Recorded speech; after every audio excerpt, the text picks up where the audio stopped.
우리 군이 독자적으로 대한민국을 지키기 위해서 가장 필요한 능력들은 몇 가지가 있지만 최악의 경우 적이 탄도미사일을 발사했을 때 이를 막아내는 능력이 가장 우선일 겁니다. 현재 북쪽에서는 우리 한국을 위협함 중 있는 핵탄두와 이를 실을 수 있는 탄도미사일을 개발했음은 물론 사거리가 8,000km에 이르는 화성 15호의 발사처럼까지 성공했는데요. 따라서 아재 저들은 얼마 지나지 않아 한국뿐만 아니라 미국 본토마저도 위협할 수 있게 되었으며 이런 점은 더욱 강한 군사력을 가지고 있는 대륙의 지상 발사 탄도미사일 ICBM 또한 마찬가지입니다. 이제 북쪽과 대륙은 잠수함에서 은밀하 발사하는 수중 발사 탄도미사일 SLBM까지 개발했기에 위험은 더욱 커졌는데요. 우리 한국은 신의 방패라 불리는 최첨단 이지스 구축함인 세종대왕급 구축함을 가지고 있어 탄도미사일을 탐지 및 추적할 수 있지만 막상 요격은 할 수 없어 문제입니다.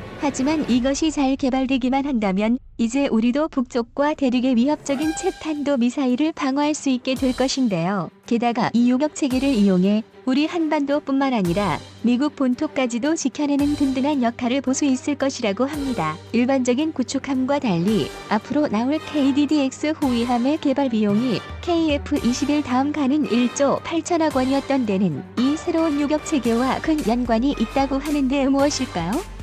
지금부터 알아보겠습니다. 전문가는 아니지만 해당 분야의 정보를 조사, 정리했습니다. 본의 아니게 틀린 부분이 있을 수 있다는 점 양해해 주시면 감사하겠습니다. 북쪽과 대륙의 탄도미사일은 엄청난 사정거리를 가지고 한반도와 주변국을 위협하고 있으며 굳이 목표 지역을 공격하지 않고도 큰 위협이 될 수 있습니다. 성층권에서 핵미사일을 폭발시켜버리면 적에게 직접적인 피해는 주지 않지만 강력한 NEMP 핵전자기 필스가 발생해 한반도 전체의 모든 전자가기를 파괴할 수 있게 되는데요. 이렇게 될 경우 직접적인 인명피해는 없지만 핵무기 이상의 사회적, 경제적 위기를 발생시킬 수 있습니다.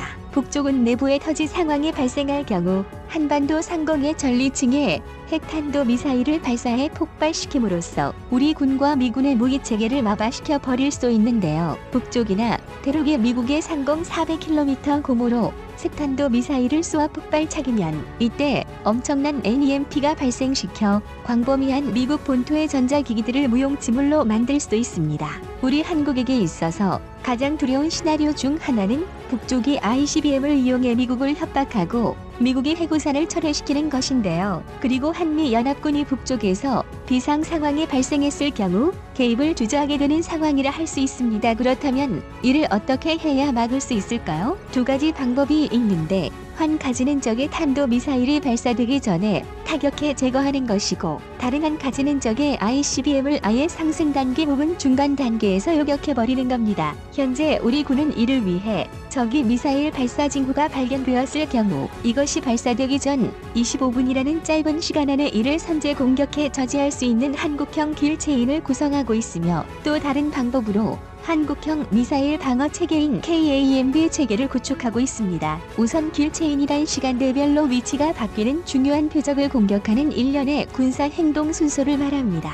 우리말로는 타격순환 체계라 불리는 킬체인은 적이 탄도미사일과 같은 시한성 긴급 표적을 표적화하고 타격하는 과정이라 말할 수 있는데요. 우리는 킬체인의 일환으로서 적이 탄도미사일이 발사되기 전에 저지하기 위해 공대지 미사일이나 유도폭탄을 투하하는 전폭기들을 가지고 있고 현무2, 현무4 탄도미사일도 가지고 있습니다. 천무 다연장 로켓의 239mm 유도 로켓 버전 또한 김체인의 소요제기로 인해 개발되었죠. 하지만 적이 탄도미사일 발사 징후를 사전에 찾아낼 수 있는 탐지 수단이 아직 부족한 상황이고 무엇보다 이를 지휘하는 국군 합동지휘 통제체계 2차 성능 개량 사업이 2015년에 막 완료되었기에 능숙한 임무 수행을 위해서는 아직 갈 길이 멀다고 할 수 있습니다. 게다가 북쪽 은산 악지드카 만화 미사일 발사대를 은폐하기가 쉽고 가짜 미사일 발사대인 더미로도 우리 군을 속임 가능성도 큽니다. 그럼 미사일로 미사일을 요격하는 KAMD는 어떤 상태일까요? 이제까지 이 KAMD는 모두가 가장 요격이 어려운 고도 10에서 30km에서 이루어진다는 명확한 한계가 있어 적이 발사한 탄도미사일을 완전히 막아낼 수 있을 것이란 확신이 없었습니다. 사거리가 5,500km 이상인 ICBM은 마지막 종말 단계에서 탄두가 분리되어 무려 마하 20에 이르는 속도를 자랑하는데요. 물론 마지막에는 정확한 유도를 위해 속도를 마하 6 정도로 조하지만 2단계에서 탄두를 요격한다는 것은 공픽한 난이도를 자랑하는 일입니다. ICBM의 탄두보다 원생, 느린 마하 3의 속도로 순항했던 SR-71은 고소련의 저속적인 격추 시도에도 하고 대속도가 곧 스텔스다, 아발스미아 하면서 유유자적 지나갔고 마하 1, 5 수준의 초음속 전투기만 되어도 적방공망에 대한 생존성이 굉장히 강화되는 면이 있을 정도입니다. 일반적인 전투가가 이럴 정도인데 요즘의 탄도미사일은 종말 단계에서 속도가 마하 6을 넘는 데다 하나의 미사일에 여러 개의 탄도를 실을 수 있기까지 하니 더욱 위협적입니다. 그래서 한국형 미사일 방어 체계 KAMD를 위해서 추가적으로 가장 필요한 것이 상승 단계에서 적이 탄도미사일을 요격하는 SM-3 함대공 마사1과 THAAD였지만 몇 가지 여전으로 인해 제대로 도입되지 않고 있었는데요. SM-3 블라크화 요격 미사일은 발사되자마자 마하 13, 2의 엄청난 속도로 체액하고 날아가 대기권 밖에서 9999 하고 상승하고 있는 적의 탄도미사일에 접근합니다. 그리고는 상승하는 탄도미사일과 속도를 낮춰 평행으로 비행하다가 직접 물리적으로 부딪혀 이를 요격해버리는데요. 그런데 이제 우리에게 SM-3급의 새로운 상승 단계 요격 미사일이 생길 것으로 전망됩니다.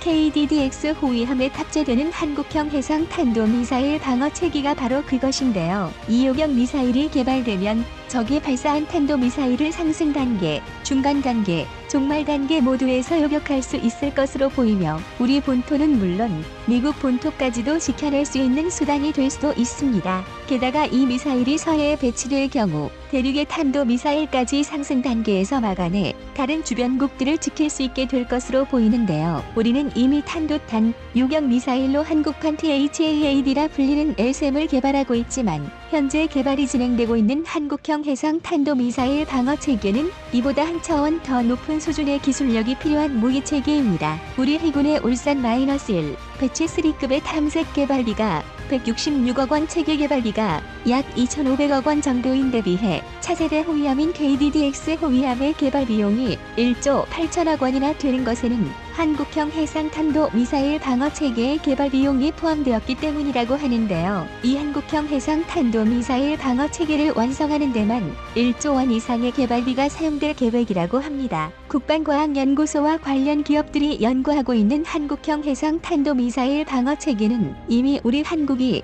KAMD를 위해 개발 중인 요격 미사일 LSAM의 외형을 기반으로 하지만 기술의 개념만 비슷할 뿐 전혀 다른 새로운 체계라고 할 수 있으니 샘은 1조 900억 원의 예산을 투입해 요격고도 100km 이하에서 최대 사거리 100km 내의 탄도미사일을 요격하는 미사일인데요. LSAM은 S밴드를 사용하는 MFR 레이더를 가지고 있는데 탐지 거리가 300km 이상에 이릅니다. 한국형 해상 탄도미사일 방어 체계 또한 우선 이를 발사하는 KDDX 호위함의 탐지 거리를 300km 정도로 맞췄지만 이 미사일이 SM-3 블라크 1B급을 목표로 한다는 점을 생각해 볼 때 요격고도는 150에서 500km, 사거리는 최대 700km까지 충분히 늘릴 수 있다고 합니다. KDDX 호위함은 많은 부분에서 우리가 독자적으로 개발한 기술이 적용되었기에 애초에 모듈화 적용된 AESA 레이더를 개량해 업그레이드할 수 있고 공급 전력을 늘리며 소프트웨어를 개량해 현재 개발되고 있는 KDX-3 배치 투급을 능가하는 탐지거리와 요격 능력을 확보할 수 있다고 하는데요. LSAM과 한국형 해상 탄도미사일 방어 체계는 모두 KDDX에 탑재되어 운용될 것으로 보이는데요. 이와 함께 KAMD로 구축 중인 패트리어트 팩3 요격 미사일 및 천공핍 체계와 연동할 경우 무려 5회 이상의 요격 기회를 확보할 수 있다고 합니다. 이전보다 훨씬 진일보한 다중 미사일 방어 체계를 우리 독자적인 힘으로 개발하게 되는 것인데요. 앞으로 한국형 해상 탄도 미사일 방어 체계가 KAMD에 추가될 경우 KAMD를 통해 적이 탄도미사일을 모든 단계에서 요격할 수 있다는 말은 이런 의미인 것으로 생각됩니다. KDSX에 탑재되는 해상 탄도미사일 방어체계의 롤모델이나 다름없는 SM-3 미사일은 태기근 바깥에서 요격 능력이 극대화되지만 태기권 대에서는 요격 능력이 현저하게 떨어지기 때문이죠. 그런데 왜 우리는 SM 요격 미사일을 도입하는 대신 이와 같은 미사일을 개발하기로 한 걸까요? 이 같은 미사일을 개발한 데는 원래 우리가 도입하려 했던 SM-3 블라크 1B를 도입하는 데 문제가 있기 때문이기도 합니다. 2024년 인수되는 KDX-3 배치 11에는 이지스 시스템 베이스라인 9C2 5.001m 탑재되는 탓에 SM-3 블라크 1B 이하 버전만 운용이 가능한 데 의하지만 이 SM-318 라크 1B는 미국에서 -2025년까지만 생산하고 그 이후에는 SM-31 블라크 1, AB를 모두 소모 및 퇴역시킬 예정입니다. 최신 버전인 SM-3 블라크 2AB가 있지만 문제는 이 유형 미사일은 SM-3 블라크 24 우리가 구매할 경우 최초로 한국이 일본의 무기를 구입하는 것이나 다름없기 때문에 국내적으로도 국제적으로도 많은 논란을 불러올 것이 분명합니다. 그래서 이를 도입하기가 껄끄러운 미국과 일본이 함께 개발한 것이라는 점인데요. 것이 사실입니다. SM-3 블라크 18은 이를 안뜬 미국 레이시온사의 생산 라인이 중단됨에 따라 발당 도입 가격의 라인 복구비까지 추가되어 한 발당 200억 원 이상으로 가격이 상승했으며 미 해군이 퇴역을 결정했어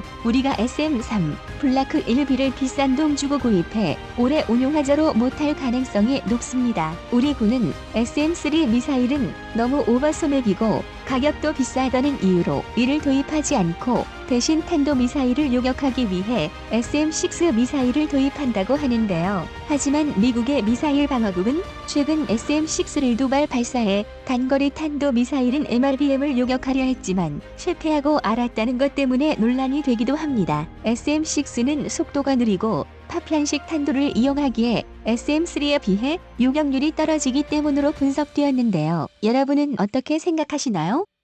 KDDX는 아이함국형 해상 탄도미사일 요격 체계를 완성하고 이를 탑재하기 위해 개발 완료 시점이 2029년 이후로 늦춰진 상태입니다. 물론 우리가 독자적으로 개발한 요격 미사일로 적이 탄도미사일을 막을 수 있고 또 미국 본토로 날아가는 탄도미사일들까지 막아줄 수 있다면 무척이나 자랑스럽고 국제사회에서도 그에 맞는 대우를 받게 될 수 있음 겁니다. 하지만 2029년까지 우리 한반도가 다른 위협도 아니고 한두 발로도 나라를 열망으로 몰아넣을 수 있는 핵탄두를 장착한 적의 탄도미사일 위협에 노출되는 문제가 있습니다. 그런 만큼 우선 답답하지만 SM-3 블라크 1B라도 도입해 운용하는 것이 답일까요? 아니면 한시적인 또 다른 대책을 어서 찾아 적용하는 것이 답일까요? 해상형 탄도미사일 요격체계를 개발하시는 분들의 어깨가 무거운 상황일 텐데 부터 잘 개발되어 국민들의 생명과 재산을 지켜줄 수 있었으면 합니다.